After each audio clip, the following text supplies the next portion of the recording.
Faremos agora um exemplo de utilização do condicional switch.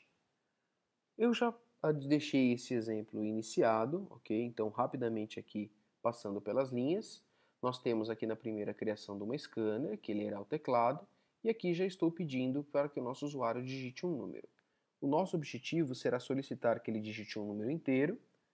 Por esse motivo, vou criar uma variável inteira aqui chamada num, para representar o número, e nela armazenarei o resultado da informação digitada por ele no teclado através do comando nextInt. Então, acabei de ler o inteiro e guardei nessa variável.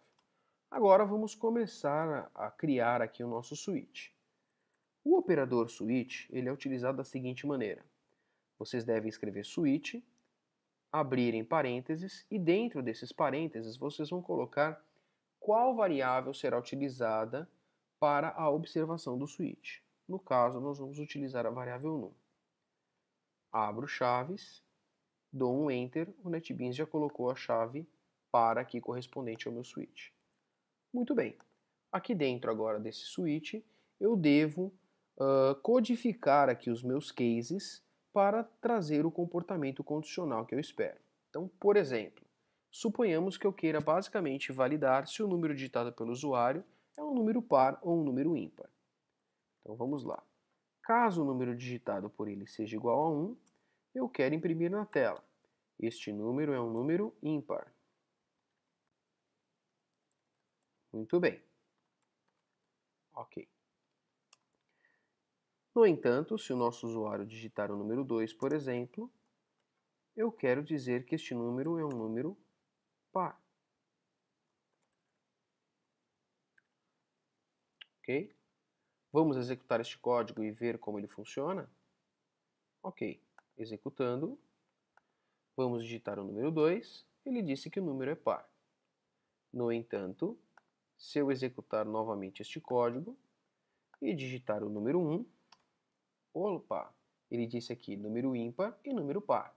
Isso não está correto. Vamos voltar ao nosso código. Por que isso aconteceu? Porque o comando switch tem uma característica, que é ele simplesmente analisa essa variável e localiza um case correspondente ao seu valor. Então, neste caso, quando trabalhamos com o número 2, ele encontrou este case e ele executa tudo que está para baixo do case 2. A mesma coisa aconteceu para o case 1.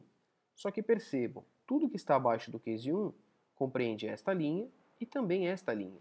Então, por isso ele escreveu ímpar e par. Para evitarmos esse tipo de comportamento, nós devemos utilizar na linha de baixo o comando break. Ele é o responsável por fazer essa interrupção, ou seja, se digitar o número 1, ele vai escrever ímpar e vai interromper o switch, não imprimindo também que o número é par. Aqui embaixo eu não preciso pôr break, porque o switch já terminou, então não teremos problemas. Vamos testar novamente. Digite o número 1. Muito bem, agora só disse que ele é ímpar. Ok? Voltando então. O operador switch, além de comportar vários cases, tantos quantos vocês necessitarem, ele também tem uma cláusula semelhante ao else, ou seja, caso todos os testes falhem, ele vai cair nesta cláusula. Esta cláusula é chamada de default, ok? Muito bem. A cláusula default, então eu posso imprimir uma situação, tá? Posso imprimir uma situação que seja, digamos assim, seria a nossa negativa, seria o nosso else, como eu comentei. Então, neste caso, vamos dizer aqui, você digitou 0, por exemplo. Vamos considerar que o 0 nessa situação não vai ser classificado nem como par nem como ímpar, ok? Então, muito bem. A partir desse momento, como eu coloquei o default, agora passa a ser necessário eu colocar aqui o break, tá? Não se esqueçam. Senão, no caso do número par, ele imprimiria par e você digitou 0. Vamos testar então o nosso código? Mais uma vez, vou digitar apenas o número par, só para validar se ele continua funcionando.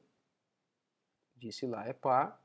E agora eu vou digitar, por exemplo, o número 0.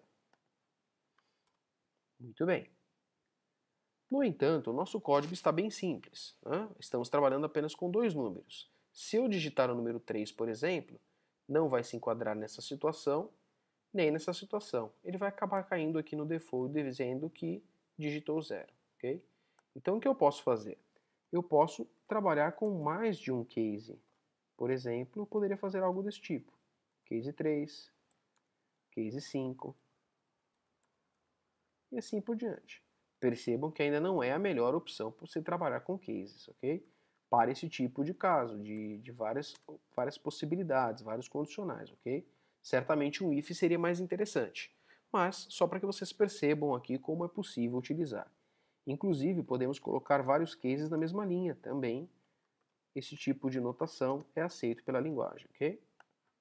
Por exemplo, vamos executar este código. E aí, digitando aqui o número 3, ele vai dizer que é ímpar normalmente, porque caiu neste case e fez essa impressão.